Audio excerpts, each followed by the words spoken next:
Close your eyes for a moment. Before we walk a single step through the streets you're about to see, imagine a morning almost 2,000 years ago. The smell of fresh bread from a stone oven, the clatter of cartwheels on volcanic paving, a merchant shouting the price of fish. This was not a ruin. This was not a museum. This was a living, breathing city, as loud and as alive as any city you've ever walked through. This is Pompeii, and today, we're going to walk through it together, not just through its stones, but through its story. Long before Rome ruled this land, this stretch of the Bay of Naples was already precious. The soil here is black and rich, not despite the volcano looming over it, but because of it. Around the 8th century before Christ, a people called the Oscans settled on a plateau formed by an ancient lava flow close to the mouth of the Sarno River. A natural harbor, fertile fields, a mountain good for vineyards.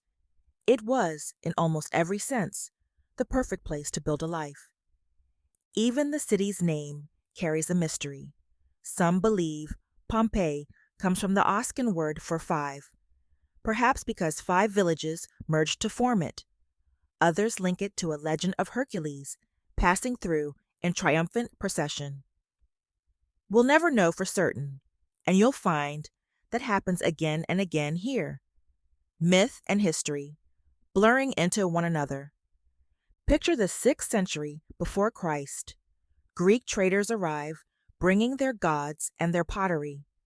You can still see their fingerprints in the oldest surviving temple in the city, its weathered columns standing like old sentries who have outlived the world they were built to guard. Etruscans arrived too, from the north. And this is important to understand before we go any further. Pompeii was never a Roman city born fully formed. It was a melting pot from its very first stones. Then came the Samnites, fierce mountain warriors who conquered the city in the 5th century before Christ and gave it much of the character it still carries today. They raised the great limestone walls that still encircle parts of the site. They built the first forum, the civic heart of the city. They built the Stabian baths, among the oldest public bathhouses anywhere in the Roman world, where, for a few coins, a farmer and a merchant could sit in the same steaming room and, for a moment, forget which of them had more silver in his purse. By the 2nd century before Christ, Pompeii was thriving.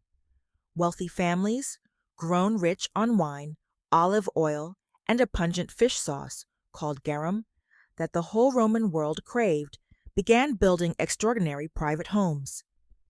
This is when the house of the Faun begins to rise, a residence so vast it rivals royal palaces. Its owner commissioned a floor mosaic of Alexander the Great in battle, made from over 1 million tiny tiles. A private citizen, in a mid-sized port town, built something museums now travel across the world to study. But history was about to knock, and this time the knock came from Rome.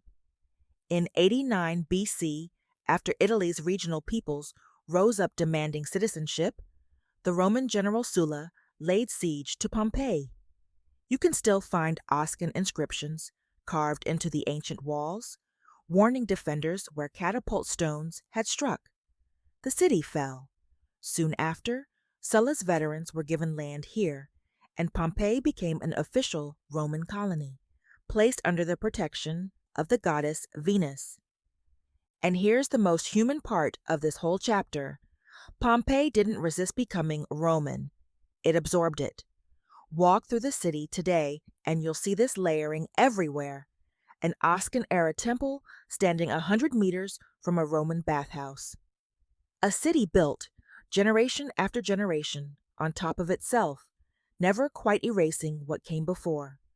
By the 1st century after Christ, Pompeii had blossomed into a bustling city of perhaps 11 or 12,000 people. Picture the Forum at midday, vendors selling bread and wine, politicians campaigning with slogans still visible today, painted in red on the walls, sometimes with petty commentary scribbled beside them by bystanders. Picture the Via dell'Abbondanza, the great commercial street, a fuller's workshop cleaning wool in vats of, believe it or not, human urine, collected from public jars on the corners. A bakery, its stone mills still standing, grinding wheat for bread. A thermopolium, an ancient fast food counter, ladling hot stew from clay jars sunk into marble. And graffiti, oh, Pompeii had graffiti. Scratched into plaster walls across the city are the voices of ordinary people, speaking to us with a bluntness that will surprise you. One line, near the amphitheater, complains, "I am amazed, wall, that you have not fallen down, since you bear the tedious scribblings of so many writers." Even they found it excessive. That amphitheater, built around 70 BC, is the oldest surviving stone amphitheater in the entire Roman world, older than the Colosseum by more than a century.